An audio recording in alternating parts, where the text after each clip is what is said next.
Ahoy there, pirates! Marky, or Kerfuffle Hustle, here from Rare Thief.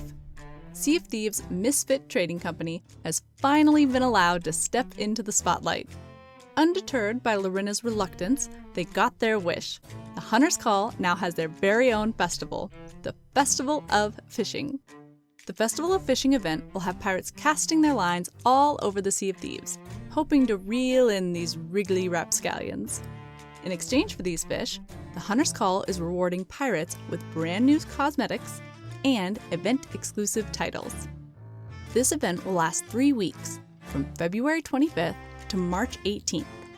Each week, Larinna will unlock one new weekly challenge and one new voyage, which both center on a particular region in the Sea of Thieves. How do these challenges and voyages relate to each other? Well, each weekly challenge includes 7 goals. One of those goals will require you to complete the challenge's corresponding voyage. Plus, by completing the voyage, you're bound to make some progress on the challenge's other 6 goals. If you'd like more about the event, more about those other goals, more about fishing tips and tricks, and more about those rewards, we've got a Festival of Fishing event video guide too. In this video, we're going to focus on the voyages.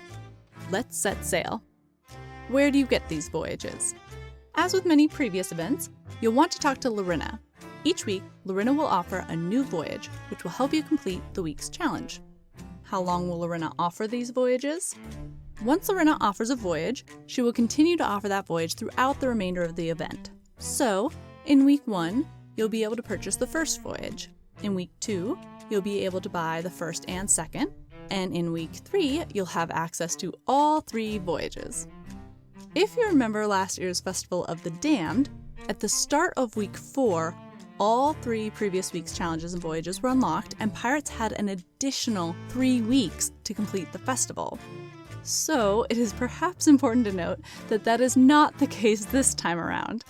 After the Festival of Fishing's 3rd week, this event will end, and Larinna will no longer offer those voyages. And perhaps another word of caution.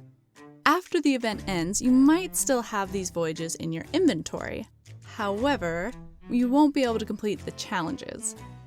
As with many other event-specific voyages, their magic may just quickly vanish when the event ends. So, what are these voyages all about? Each weekly voyage will focus on a different region in the Sea of Thieves, and that region's prized fish. From February 25th to March 18th, the voyage will send pirates into the shores of Plenty. There, you'll be looking for plentifins.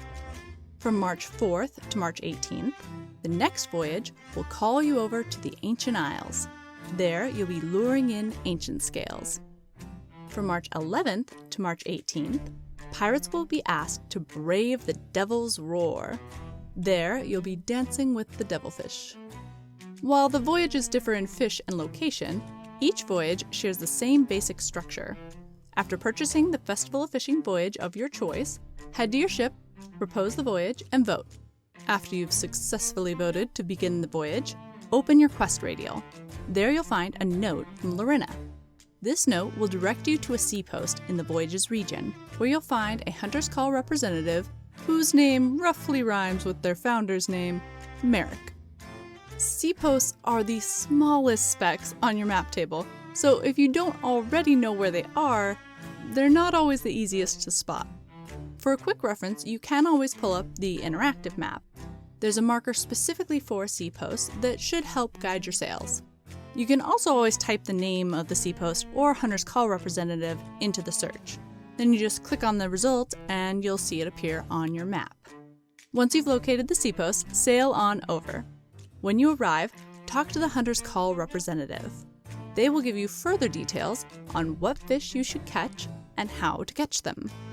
They'll also point you to their maps, which they've left sitting on the shopkeeper's counter. Some shopkeepers' counters are a bit more cluttered than others, like our favorite friend Suds. But the fishing maps should be easy to spot because they'll glint like treasure. Pick up those fishing maps and you'll find 4 new items in your quest radial, 1 note, and 3 fishing circle map quests. The note you collect will remind you which bait you need for the fish you seek. The fishing circle map quests will direct you to a particular spot where you'll need to catch your fish. The circled spot will be just off the coast of an island. If you're not quite sure what island you're looking at, you can always, again, use your handy interactive map. Simply click on the island finder icon, and then you can set the thumbnail size for quicker scrolling or for larger images, and just scroll along until you find a match, and when you do, you can just click on the island image and voila! You'll see the island appear on your map. If you're still getting your sea legs and you aren't sure where this is in relation to you out at sea, don't worry, the coordinates on the interactive map actually match up with the coordinates on your map table. So this should help you locate both the island and your ship. If you're using the interactive map, there actually is one more thing that you might find helpful. When you're circling around an island to find a fishing spot, it's quite possible you'll hear cannon fire. Not from fellow pirates, but from skeletons on the island. So, it might be helpful to know where those cannons are ahead of time, especially if you're just about to park within range. So if you turn on the marker for cannons, those will pop up on your map and you'll know exactly where those skellies are lying in wait. Alright, let's head to the islands. Once you arrive at an island, you'll need to get to the specific spot where the circle of fish has been marked. You only need to catch one of the required fish to complete the quest, but if you catch that fish outside of this circle, it will not count. You must fish within the marked circle to complete the quest.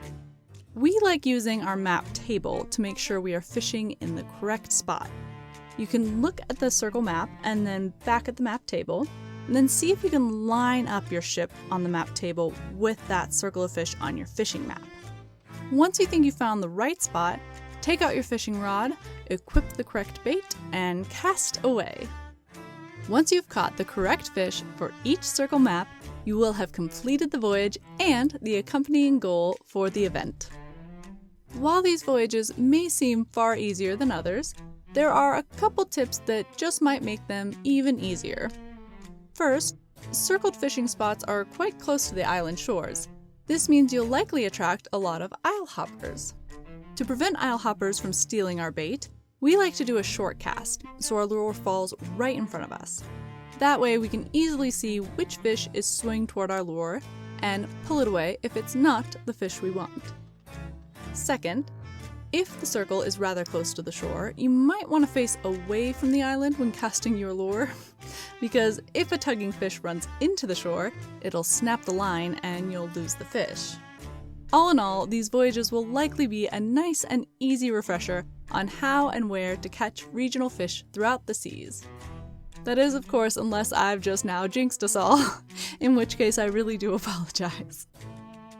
If you do encounter any difficulties, though, or if you just have any questions, feel free to write those in the comments below and we will do our best to help you on your way.